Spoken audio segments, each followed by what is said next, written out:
Good morning all. Ramakrishnan T B, SEBI registered research അനലിസ്റ്റാണ്. ഈ audio കേട്ടതിന് ശേഷം ഡിസ്ക്ലെയിമർ കൂടി വായിച്ചു നോക്കണമെന്ന് താല്പര്യപ്പെടുന്നു.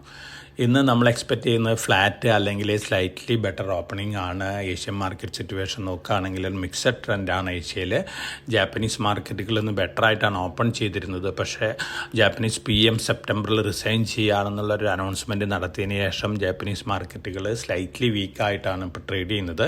ഇതിന് പ്രധാനപ്പെട്ട കാരണം ഒരു പൊളിറ്റിക്കൽ അൺസർട്ടനിറ്റി ഒന്നും ആരും ഇഷ്ടപ്പെടുന്നില്ല. അതിൻ്റെ ഒരു ചെറിയ നെഗറ്റീവ് ഇമ്പാക്റ്റാണ് ജാപ്പനീസ് മാർക്കറ്റിൽ. അമേരിക്കൻ മാർക്കറ്റുകൾ ഇന്നലെ റാലി ചെയ്തിരുന്നു. കൺസ്യൂമർ പ്രൈസ് ഇൻഫ്ലേഷൻ ഡാറ്റ ഇന്ന് അനൗൺസ് ചെയ്യുകയാണ്. എല്ലാവരും എക്സ്പെക്റ്റ് ചെയ്യുന്നത് ബിലോ എക്സ്പെക്റ്റേഷനാണ് ഡാറ്റ വരാൻ പോകുന്നതാണ്. അതിൻ്റെ ഒരു ഇമ്പാക്റ്റ് എന്ത് തന്നെയായാലും അമേരിക്കൻ മാർക്കറ്റിലുണ്ട്. ബിലോ എക്സ്പെക്റ്റേഷനാണ് ഡാറ്റ വരുന്നതെങ്കിൽ തീർച്ചയായിട്ടും US ഫെഡ് സെപ്റ്റംബർ മുതൽ തന്നെ പലിശ നിരക്ക് കുറച്ച് തുടങ്ങും എന്നുള്ളൊരു എക്സ്പെക്റ്റേഷനാണ് അമേരിക്കൻ മാർക്കറ്റിലുള്ളത്. അതിൻ്റെ ഒരു ഇൻഡിക്കേഷൻ തന്നെ ഉണ്ട്. ഇന്നലെ producer price index wholesale inflation ഡാറ്റയാണ് ബിലോ എക്സ്പെക്റ്റേഷൻ ആയിരുന്നു. അപ്പോൾ ഇത് സൂചിപ്പിക്കുന്നത് കൺസ്യൂമർ പ്രൈസ് ഇൻഫ്ലേഷൻ ഡാറ്റയും താഴെ ആയിരിക്കുന്നതാണ്. അതിൻ്റെ ഒരു പോസിറ്റീവ് ഇമ്പാക്റ്റ് ഇപ്പോൾ കമ്മോഡിറ്റികളിൽ കാണാനുണ്ട്. ഗോൾഡ് ഓൾമോസ്റ്റ് റെക്കോർഡ് ഹൈനടുത്താണ് ട്രേഡ് ചെയ്യുന്നത്. ഇന്ന് മോർണിംഗിൽ ഗോൾഡ് ഡിസംബർ ഫ്യൂച്ചേഴ്സ് ട്രേഡ് ചെയ്യുന്നത് $2,500 പെർ ഔൺസിനാണ്.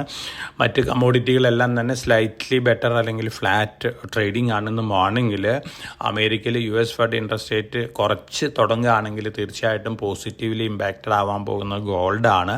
സേഫ് ഹാർഡ് അസറ്റ് എന്നുള്ള രീതിയിൽ ഗോൾഡിൽ വീണ്ടും വലിയ രീതിയിൽ ഇൻവെസ്റ്റ്മെൻറ്റ് വന്നേക്കാം. അതുകൊണ്ട് തന്നെ നമ്മൾ മുമ്പ് നമ്മുടെ പോഡ്കാസ്റ്റുകളിൽ പറഞ്ഞ പോലെ ഗോൾഡ് അടുത്ത ദിവസങ്ങളിൽ പുതിയ റെക്കോർഡ് ഹൈറ്റ് ചെയ്യാനുള്ള സാധ്യതകളാണ് കാണുന്നത്. നമ്മളെ സംബന്ധിച്ച് ധാരാളം ന്യൂസ് ഫ്ലോസ് ഉണ്ട്. Q1 റിസൾട്ട് കിട്ടി. ഇന്നത്തോടുകൂടി ഓൾമോസ്റ്റ് എല്ലാ റിസൾട്ടുകളും അനൗൺസ്മെൻറ്റ് കഴിയും.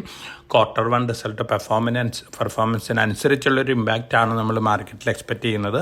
ഒപ്പം ധാരാളം റിഫോം റിലേറ്റഡ് ന്യൂസ് ഫ്ലോസും അതുപോലെ തന്നെ കമ്പനികളുടെ റീസ്ട്രക്ചർ ന്യൂസ് ഫ്ലോസൊക്കെ വന്നുകൊണ്ടിരിക്കുന്നു. ഇതിൻ്റേതായ പോസിറ്റീവ് ഇമ്പാക്റ്റും നെഗറ്റീവ് ഇമ്പാക്റ്റും ഒക്കെ അതാത് സ്റ്റോക്കുകളിൽ കാണാനുള്ള സാധ്യതകളുണ്ട്.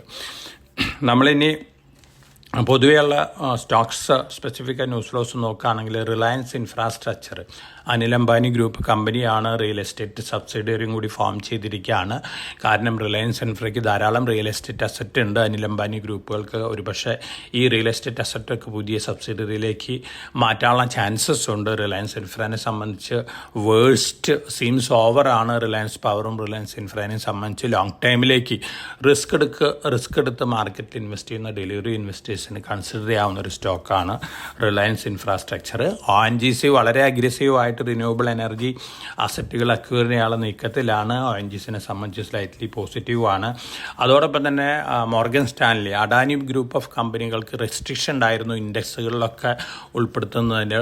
പക്ഷേ ആ റെസ്ട്രിക്ഷൻസൊക്കെ മോർഗൻ സ്റ്റാൻലി മാറ്റിയിരിക്കുകയാണ്. വിരോധാഭാസം എന്ന് പറയുന്ന ഹിൻഡൻബർഗ് ആരോപണം ഉന്നയിക്കുമ്പോഴാണ് മോർഗൻ സ്റ്റാൻലി ഇത്തരത്തിലുള്ള റെസ്ട്രിക്ഷൻ മാറ്റുന്ന അഡാനി ഗ്രൂപ്പ് കമ്പനികളെ സംബന്ധിച്ച് പോസിറ്റീവായിട്ടുള്ള ന്യൂസാണ്.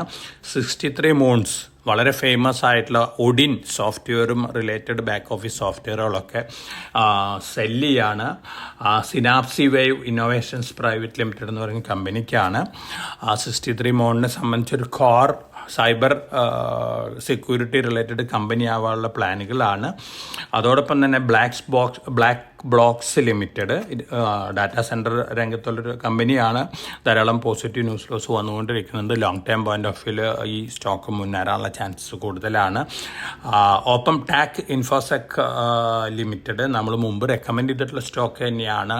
Q1 റിസൾട്ടുകൾ നോക്കുകയാണെങ്കിൽ ഈ ഷെയർ കറണ്ട് ലെവലിൽ നിന്ന് നല്ല രീതിയിൽ മുന്നേറാനുള്ള സാധ്യതകളാണ് അടുത്ത 1-2 വർഷത്തിനുള്ളിൽ. NSE SME സെഗ്മെൻറ്റിലാണ് മാർക്കറ്റിലോട്ട് 1200 അപ്പോൾ ലോങ് ടൈം പോയിന്റ് ഓഫ് വ്യൂവിൽ SMEയിൽ ഇൻവെസ്റ്റ് ചെയ്യുന്ന ഡെലിവറി ഇൻവെസ്റ്റേഴ്സിനെ സംബന്ധിച്ച് സ്റ്റോക്ക് നല്ല റിട്ടേൺ കിട്ടാൻ സാധ്യതയുള്ളൊരു സ്റ്റോക്കാണ്. ഈ സ്റ്റോക്കിൽ ഇൻവെസ്റ്റ്മെൻറ്റ് കൺസിഡർ ചെയ്യാവുന്നതാണ് എൻ്റെ ഒരു സജഷൻ. ഒപ്പം ധാരാളം പോസിറ്റീവ് ന്യൂസ് ഫ്ലോസ് വന്നുകൊണ്ടിരിക്കുന്നുണ്ട്. മാമാ എർത്തിൻ്റെ ടാർജറ്റ് ഗോൾഡ്മാൻ സാക്സ് ഇൻക്രീസ് ചെയ്തിരിക്കുകയാണ്. 570 രൂപ പെർ ഷെയറായിട്ട് ഇൻക്രീസ് ചെയ്തിരിക്കുകയാണ്. അതോടൊപ്പം തന്നെ ധാരാളം ന്യൂസ് ഫ്ലോസ് വന്നുകൊണ്ടിരിക്കുന്നുണ്ട്. ഇന്നലെയും വന്നിട്ടുള്ള Q1 റിസൾട്ട് അനുസരിച്ചിട്ടുള്ളൊരു ഇമ്പാക്റ്റൊക്കെ ഇന്നും കാണാം. ഇന്ന് ധാരാളം റിസൾട്ടുകൾ വരുന്നുണ്ട്. അതിൻ്റെ ഇമ്പാക്റ്റ് നമുക്ക് മാർക്കറ്റിൽ കാണാം. ഒപ്പം ഗ്ലോബൽ ജിയോ പൊളിറ്റിക്കൽ ഇഷ്യൂസ് തന്നെയാണ് മാർക്കറ്റിന് അടുത്ത ദിവസങ്ങളിൽ മുന്നോട്ട് നയിക്കാൻ പോകുന്നത്. Whether it is negative or positive, ഇറാനും ഇസ്രായേലും തമ്മിലുള്ള ഇഷ്യൂ തന്നെയാണ് നമ്മുടെ മുന്നിലുള്ള ഏറ്റവും വലിയ ഒരു മേജർ ജിയോ പൊളിറ്റിക്കൽ ഇവൻ്റ്. അതിൻ്റെ കാഠിന്യത്തിനനുസരിച്ചുള്ള റിയാക്ഷനൊക്കെ നമുക്ക് മാർക്കറ്റിൽ എക്സ്പെക്റ്റ് ചെയ്യാം. വളരെ കോഷ്യസ് ആയിട്ട് മാർക്കറ്റിൽ മൂവ് ചെയ്യുക.